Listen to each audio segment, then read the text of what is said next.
Halloween, bida ang itim. Pero bagay rin kaya ang kulay na to sa pagkain?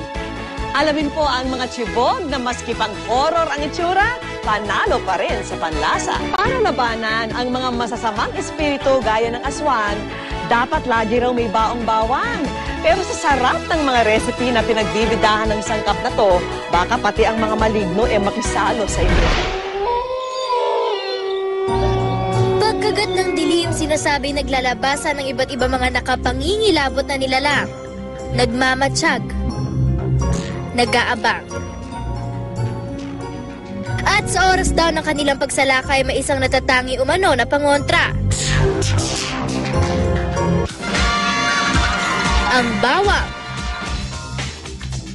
Middle Ages pa raw sa Europa, ginagamit na itong pangontra sa mga demonyo, vampira at werewolf. Taglay daw kasi nito ang amoy na nakakasulasok sa mga kampo ng kadiliman. Scary? Don't you worry dahil ipapatikim namin sa inyo ang mga fantastic na garlic food. Siguradong titindig ang mga balahibo nyo hindi sa takot, kundi sa kakaibang mga bidang lasa ng mga pagkain ito. Ituturo sa atin na isang travel and food blogger ang paggawa ng affordable at easy to prepare na merienda. Well, actually, ang garlic kasi staple na siya sa bahay ng Pinoy. Lahat ng bahay makikita mo talaga ng bawang and lahat ng recipe malalagyan ng bawang. Apart from maganda siya sa puso, good for the heart kasi siya, malakas yung flavor niya, so masarap din siya sa pagkain. Kailangan lang ng patatas, butter, paminta, chopped garlic, parsley at asin. Sa mainit na pan, tunawin ang butter. Isunod naman ang chopped garlic.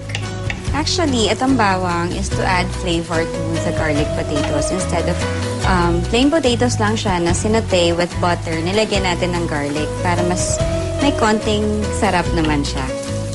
Pag golden brown na ang bawang, ihalo na ang nahiwang patatas. Takpan at hintayin lumambot ang patatas for 20 minutes. Gumamit ng parsley pang garnish at ready na pagsaluhan ng 4 na tao ang malasang potato garlic sa halagang 70 pesos. It's fast, it's very healthy, very filling dahil nga potato siya. But at the same time, dahil nga nilalagyan niya ng garlic, sobrang malasa talaga siya. Sa sarap ng mga pagkain ito, mukhang hindi na magiging pangontra ang bawang sa mga maligno. Dahil kung ang mga ito ang nakalatag sa hapag, baka pati sila makisalo.